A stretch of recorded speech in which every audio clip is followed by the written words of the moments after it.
Hello everyone, that Manga Kid here to give my first impressions on Perfect World Volume 1 by Rie Aruga. This is a new Kodansha title that was a digital first release, so a lot of people have read quite farther than just Volume 1, but I don't really read digital manga all that much, so I have not read any of this besides this first volume here. Very happy to have this physically, as this is one I've had my eye on for a while and have heard people like Shay over at Shay Geeks Out speaking highly of this one, and so I'm very happy to have it physically now. It is a story of this girl here.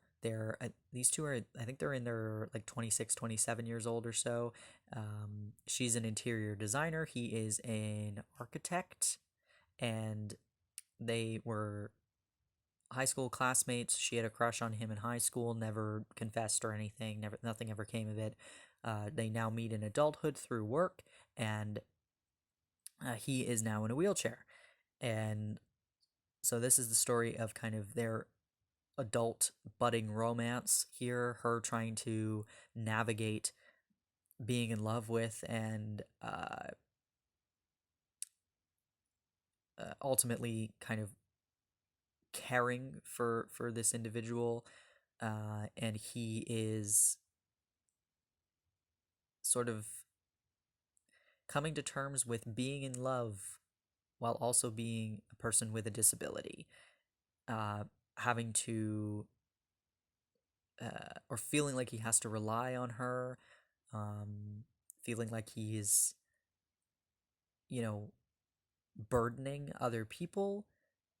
And it seems to me, and from what I've heard of later volumes, that this is a very realistic portrayal of living with a disability, being a person who is close to someone who has a disability, a pretty severe one.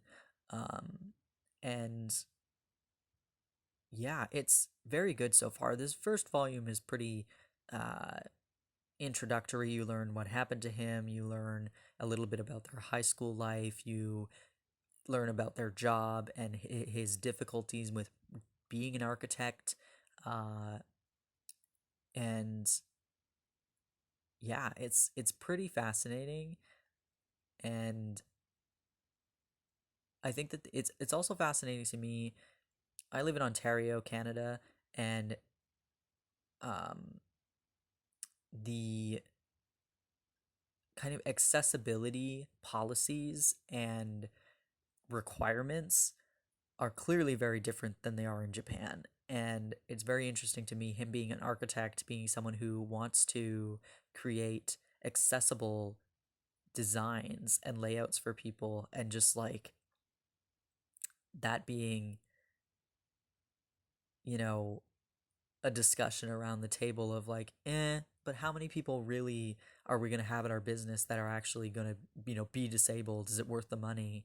And I know that those are conversations that do legitimately happen, but it's just interesting to see kind of a different take, or a different country's kind of, or portrayal of a different country's attitude towards individuals, in this case, who are in wheelchairs, or have mobility issues, or limitations. But I'm excited for this. It's an adult romance story with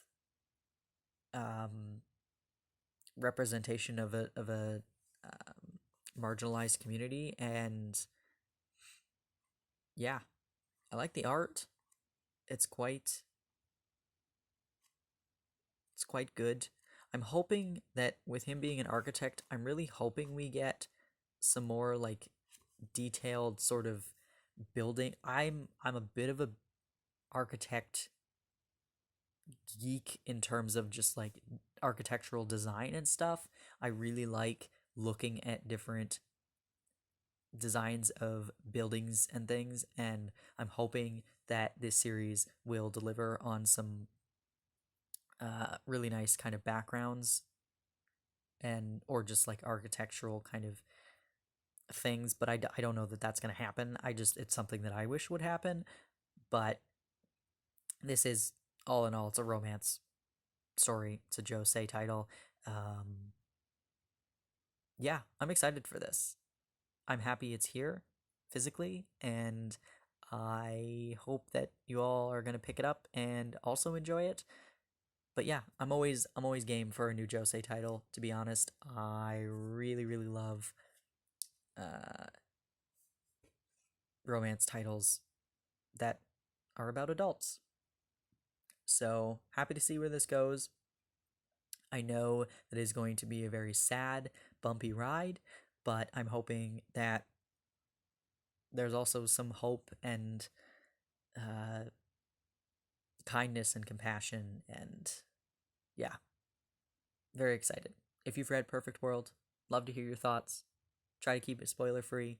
Like I said, I've only read this first volume, but yeah, thank you for watching.